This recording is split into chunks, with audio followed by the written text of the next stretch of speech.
Spennandi leik Íslendinga og heimsmeistaraliðs Frakka í knattspyrnu lauk í kvöld með jafntefli 1 marki gegn 1.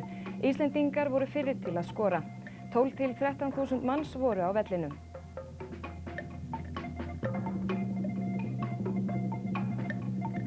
Íslensk erfðagreining hyggst bjóða meðeigendum í fyrirtækinu aðgang að einstökum þáttum í gagnagrunni á heilbrigðissviði.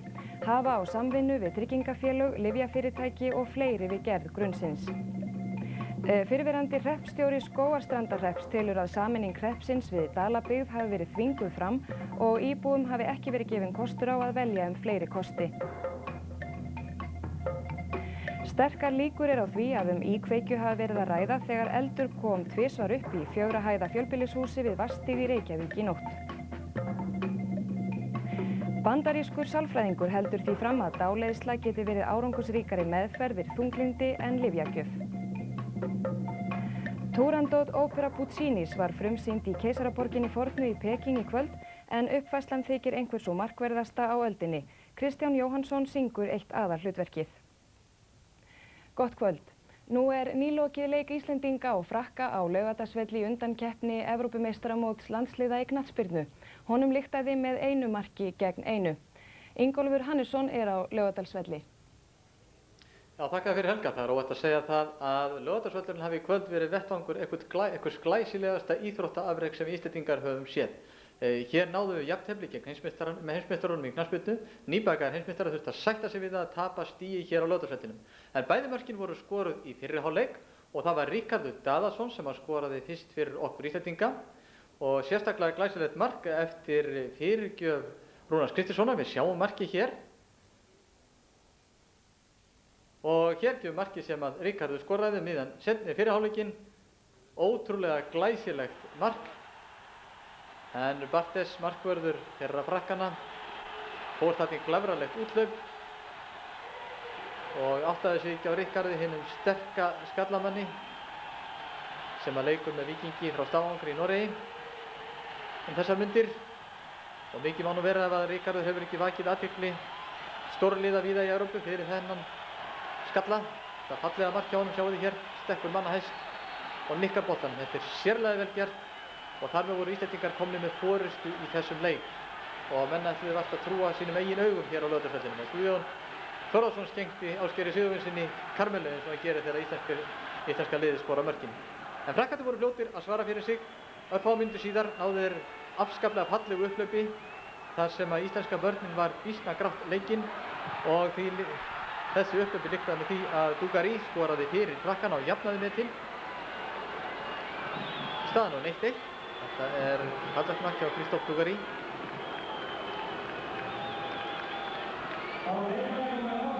Og þetta var góð uppbygging á markinu, en lengra komust frönsku heimsmeistararnir ekki og þeir eruðu að sætta sig við jafntefli eftir frækilega framgöngu íslenska liðsins í varnarleiknum. Í seinni hálfleik 1-1 urðu úrslit þessa leiks. Já, glæsilegt afrek hjá íslensku knattspyrnumönnunum hér á Laugardalsvelli í kvöld, en út á velli Samúel Örn Erlingsson með Birki Kristinsson markvörð íslenska liðsins. Já, hér Birkir Kristinsson, ein af hetjunum 11 inn á Laugardalsvelli í kvöld og hetjunum voru auðvitað miklu fleiri sem kom að þessu máli, en þetta var eftirminnileg 1,5 stund í kvöld. Já, þetta nú örugglega eins og stærsta sem maður upplæði hérna á Laugardalsvelli, það engin spurning um það. Þetta eitt af, já, toppurinn bara. Toppurinn, það ekki hægt að segja neitt annað. Hvernig var að standa þarna? Það hitnaði nú þarna aftast eftir þessi máli. Já, þetta hitnaði eins í seinni hálfleik, en það var stórkostlegt að standa þarna. Áhorfendur studdu vel í baki okkur. Ég held að það hafi aldrei verið svona góð stemming eins og núna og áhorfendur voru líka beint fyrir aftan markið, þannig að stemmingin gat ekki verið betri fyrir markmanninn. Hvaðan kom ykkur öllum þetta rosalega sjálfstraust? Ætli sé ekki Guðjón kallinn sem að færa það í okkur. Það hefur þið aldrei gert annað? Nei, það þarf bara að hlusta aðeins á hann, þá sjálfstraustið 120%. Og ekkert erfitt fyrir þig að koma inn í þetta, nú hefur þú ekki verið að spila mikið. Ekkert erfitt að koma inn í svona dagar? Nei, þetta alltaf svo ljúft að koma inn á Laugardalsvöllinn, þannig að allir standaði baki á menn, þannig að það ekkert annað en að sýna sitt besta og það gengur bara upp. Þú varst búinn að verja alveg rosalega þarna þegar að boltinn varðir hann í stöngina og svo kom hann aftur, það var svekkjandi. Já, það var svolítið svekkjandi, en það náttúrulega svona, þetta var mjög vel gert hjá þeim og kannski ekki mikið við að gera, en ég hefði viljað ná honum út fyrir stöngina, en því miður þá fór hann inn fyrir markið aftur og mark, þannig að en það er ekkert í að gera núna. Stundin á undan þegar Ríkharður skoraði var alveg yndisleg. Hún var stórkostleg, ég hef aldrei, það fór hrollur um hann þarna aftast. Ég hef aldrei fengið svona tilfinningu. Þú sást þetta vel gerast beint aftan á. Já, þetta var Þú sást hvar kollegiðin var kominn. Já, hann kom svolítið langt fram í markinu. Það var náttúrulega búið að benda, náttúrulega Guðjón þjálfari var búinn að tala mikið um þetta, að refsa honum fyrir þessi útlöp sín og það kom í ljós þarna og Rikki gerði þetta mjög vel, þannig að þetta var alveg stórkostlegt og maður er ennþá með hrollinn í sér. Er þetta byrjun á öðru meira hjá okkur? Já, ég hef trú á því að þetta sé byrjun. Það er náttúrulega, en það þýðir ekkert að taka þetta á stórt. Við þurfum náttúrulega að fara að undirbúa okkur fyrir næsta leik. Það er lið á öðru mælikvarða og það þarf að fara að einbeita sér að því. Nýr leikur, ný stund. Já, það er engin spurning. Við fögnum í kvöld og tökum svo alvaran tekur við á morgun, fyrramálið. Hjartanlega til hamingju. Takk hérlega fyrir. Og aftur yfir til þín, Jón Ólafur. Já, við samfögnum íslensku landsliðsmönnunum í knattspyrnu með þetta frækilega afrek 1-1 jafntefli gegn Frökkum. En Laugardalsvöllur verður síðan næsti vettvangur knattspyrnulandsleiks hér 14. október þegar við tökum móti Rússum. En þar með látum við þessi loki frá Laugardalsvelli og sendum boltan beint upp á Laugaveg til þín Helga. Gjörðu svo vel. Takk fyrir það. Og þá að öðru, í gagnagrunni á heilbrigðissviði sem til stendur að setja upp verða upplýsingar arfgerð, ættartölu og svipgerð Íslendinga. Fái Íslensk erfðagreining einkaleyfi á grunninum hyggst fyrirtæki bjóða meðeigendum sínum aðgang að upplýsingum í honum. Þetta kemur fram í skýrslu Decode Genetics, móðurfyrirtækis Íslenskrar erfðagreiningar, sem gerð í júní og fjallar starfsemi og áætlanir fyrirtækisins. Í skýrslu Decode segir að aðgangur fyrirtækisins að íslensku þjóðinni sé tryggður með samvinnu við vísindamenn og með enga samstarfssamningum við lækna. Þessir læknar hafi umsjón með sjúklingum með 25 af algengustu erfðasjúkdómanum. Þar segir líka að Íslensk erfðagreining hafi algeran stuðning ríkisstjórnarinnar og fyrirtækið hafi verið sett á fót eftir að talsmenn þess hefðu ráðgast náið við iðnaðar- og viðskiptaráðuneyti. Þá hafi fyrirtækið víðtækan stuðning almennings þar sem það sé með starfsemi sína hér á landi, borgi sína skatta hér og hjá því vinni fjöldi vísindamanna og annars fagfólks. Í gagnagrunninum verður samkvæmt væntingum Decode hægt að fá vitneskju arfgerð allra eða mikils hluta Íslendinga. Þar verða ættartölur allra Íslendinga 2 eða 3 aldir aftur í tíman og þykir þetta einstæður þáttur svona gagnagrunns. Þá má finna í grunninum svipgerð allra erfðagreindra einstaklinga. Auk þessa verður hægt að nota heimildir í heilbrigðiskerfi Íslendinga. Decode segist geta boðið meðeigendum sínum aðgangað Íslendingum til klínískra prófana á líklegum lyfjum sem byggjast á vitneskju sem fengin við rannsóknir þess á arfgengi sjúkdóma á Íslandi. Í gögnum Decode kemur fram að fyrirtækið muni bjóða meðeigendum sínum afnot af ýmsum þáttum gagnagrunnsins. Þá verður höfð samvinna við líftæknifyrirtæki, lyfjafyrirtæki og tryggingafélög við gerð grunnsins. Í umræddri skýrslu segir líka að gagnagrunnurinn geri áskrifendum kleift að kortleggja sjúkdómsgen einstaklinga og ákvarða hvort og hvernig arfgerð hafi áhrif á uppruna og þróunarferil sjúkdóma, gang þeirra, svörun við meðferð og fylgikvilla. Opinberi heimsókn Clintons Bandaríkjaforseta til Írlands lauk í dag. Hann er nú á leið til Washington en heima fyrir heyrist krafan afsögn hans æ oftar. 20.000 manns söfnuðust saman í bænum Limerick til að berja forsetann og forsetafrúna augum. Bertie Ahern, forsetisráðherra Írlands, lofaði Clinton fyrir hlut hans í friðarferlinu en hann sagði árangurinn fólkinu sjálfu að þakka. This peace is yours and no one else's. All the leaders in the world, all the speeches in the world would not amount to a hill of beans if you hadn't gone out and voted yes. Í ræðu sinni varaði Clinton við friðarspillum sem beita öllum brögðum til að ónýta friðinn. No matter what happens by the enemies of peace from now until the whole thing is done and right the way it's supposed to be, and every provision of that agreement is real in the life of Ireland, no matter what happens between now and then, remember what it was like on this day, looking up this street, looking up that street. This is you at your best. Do not let them break your will. Íbúar í Limerick tóku gestum sínum fagnandi og forsetinn gaf sér góðan tíma til að heilsa upp á viðstadda sem margir hverjir höfðu beðið hans síðan í dögun.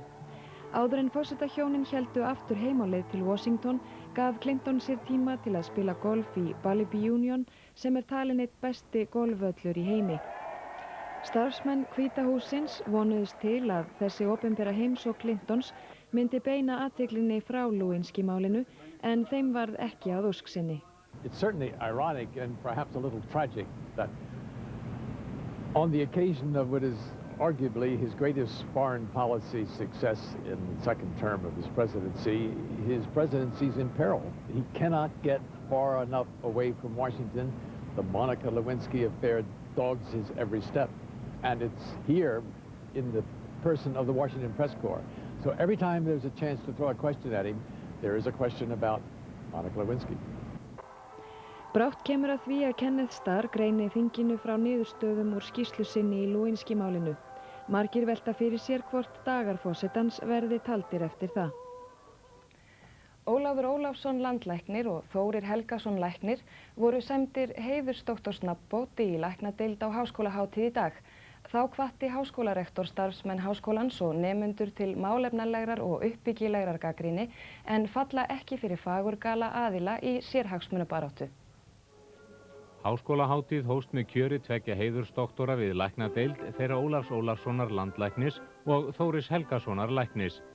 Það var Einar Stefánsson, forseti læknadeildar, sem lýsti í kjöri þeirra Ólafs og Þóris.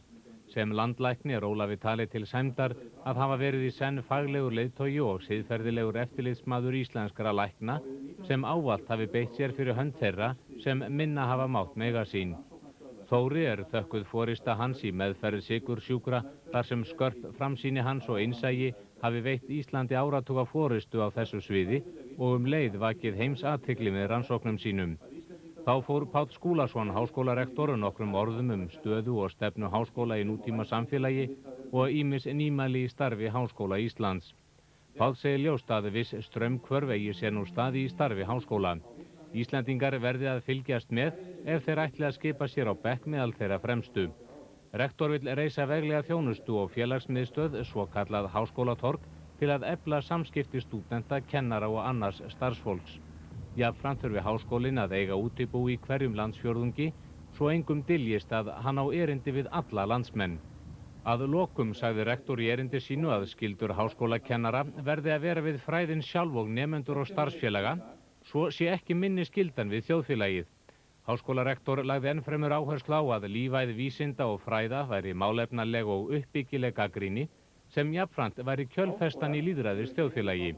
Án slíkrar umræðu væri ekkert lýðræði og að menn skyldu varast að falla fyrir sérhagsmunabaráttu sem miði að því að kveða aðra í kútinn og fá aðra á sitt band. Rektor telur að fulltrúar og talsmenn háskóla ættu að forðast að taka þátt í slíkum leik voldugra hagsmunaaðila. Menntamálaráðherra sagði í ávarpi sínu að það væri mikilvægt að tryggja meira öryggi við mannaráðningar við háskólan. Sinna þurfi öllum nemendum vel, styrkja rannsóknir og auka faglegt samstarf háskóla. Háskóli Íslands eigi að vera leiðandi afl í vísindum og fræðslu í landinu. Mikil óánægja hefur blossað upp meðal sumra íbúa Skógarstrandar sem sameinaðist Dalabyggð síðustu áramót. Þeir skógstrandingar sem gagnrýna sameininguna við Dalabyggð halda því fram fullum fetum að þessi niðurstaða hafi verið þrönguð í gegn. Þeir segja að lýðræðisréttindi hafi verið brotin á íbúunum þar sem þeim hafi ekki verið gefinn kostur á því að greiða atkvæði 2 eða fleiri kosti í sameiningarmálinu. Íbúum Skógarstrandar hefur farið fækkandi undanfarin ár. Fyrir 5 árum voru þeir 47 en eru nú aðeins 39. Þetta byrjaði þannig, það var sett nefnd til að fjalla þessi sameiningarmál. Við vorum að það fá og við urðum að sameinast einhverjum. En ég talaði síðan við ráðherrann og spurði hann hvaða hlutverk þessi skógstrandingar hefðu í þessari nefnd. Hann sagði að þeirra hlutverk væri að þrautkanna vilja fólksins í sveitinni, koma síðan fram með tillögur sem síðan er kosið og verður örugglega kosið Þar sagði ég, það örugt, sagði hann, ég starfa aldrei öðruvísi. Gagnrýnendur sameiningar segja að ráðuneytisstjórinn í félagsmálaráðuneytinu og oddviti hreppsins hafi knúið í gegn niðurstöðu sem hafi verið þeim að skapi, þrátt fyrir að vitað væri að skoðanir íbúana væru mjög skiptar í málinu. Þeir sem gagnrýna sameininguna við Dalabyggð segja að þeir hafa ekki fengið að kjósa þessa sameiningu. Nei, það er ekki samkvæmt sveitarstjórnarlögunum, þá það ekki heimilt. Ef ekki kemur fram nema ein tillaga. En eru þið vissir það að vilji meirihlutans hafi komið fram í þessari ákvörðun að sameinast Dalabyggðinni? Já, það virðist hafa verið mat ráðuneytis minnstakosti að svo hafi verið. Og ég dreg ekki við að það hafi verið meirihluti fyrir því. Og annað þetta hafi verið skynsamlegasta ákvörðunin. Í júlí í fyrra var haldinn almennur fundur hreppsbúa. Þar komu fram 2 tillögur, önnur að kosið yrði sameiningu við Dalabyggð, hin sameiningu við Kolbeinsstaðahrepp. Í fundargerð kemur fram að tillögurnar fengu jafnmörg atkvæði, 12 atkvæði hvor. Félagsmálaráðherra tók endanlega ákvörðun sameininguna. Daniel Jónsson á Dröngum segir að gögn sem hann og fleiri hafi afhent aðstoðarmanni ráðherra í fyrrahaust í fjarveru ráðherrans virðist aldrei hafa komist til skila. Og á fundi með nokkrum heimamönnum nokkur síðar hafi ráðherra fullyrt að skoðanakönnun hefði þegar farið fram vilja íbúanna.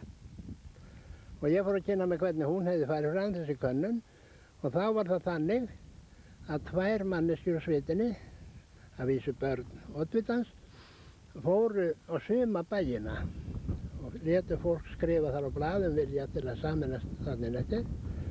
En þetta blað sá enginn af mínu fólki og ég veit fleiri fjölskyldur sem sáu þetta ekki neitt.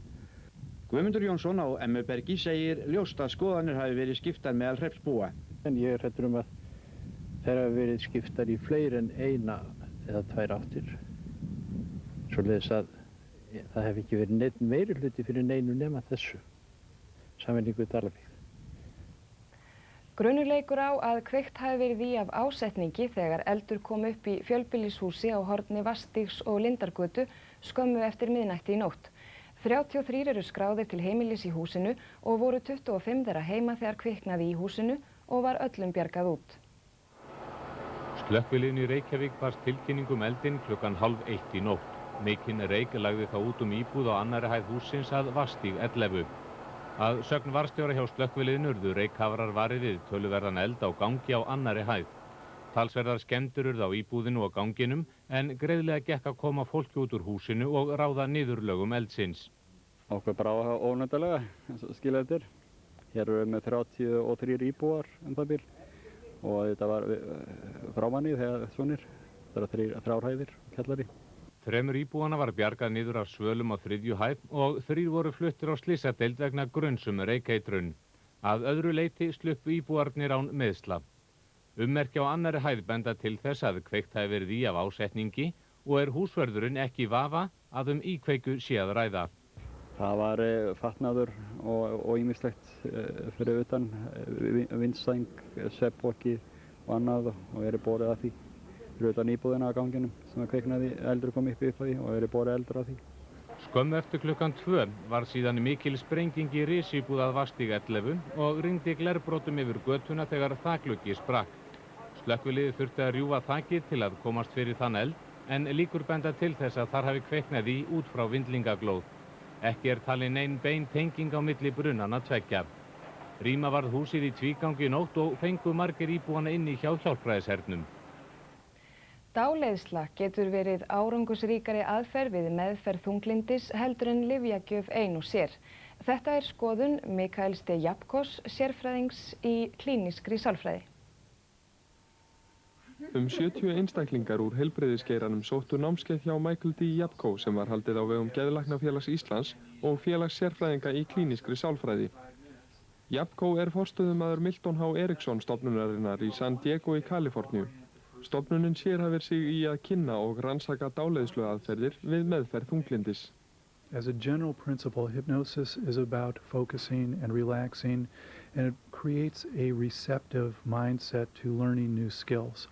And since all of the psychotherapies that are known to work in treating depression involve teaching specific skills, the idea is how can we make it easier for patients to learn the skills more readily, more easily. Skiptar skoðanir eru meðal lækna orsakir og meðferð þunglyndis. Japko bendir á að á undanförnum árum hafi sífellt fleiri hallast að þeirri skoðun að þunglyndi sé sjúkdómur sem orsakast af ójafnvægi taugaboðefna og hægt sé að lækna auðveldlega með geðlyfjum eins og Prozac. Þessu hann ósammála. Biology is a part of the picture, but it's not a total picture.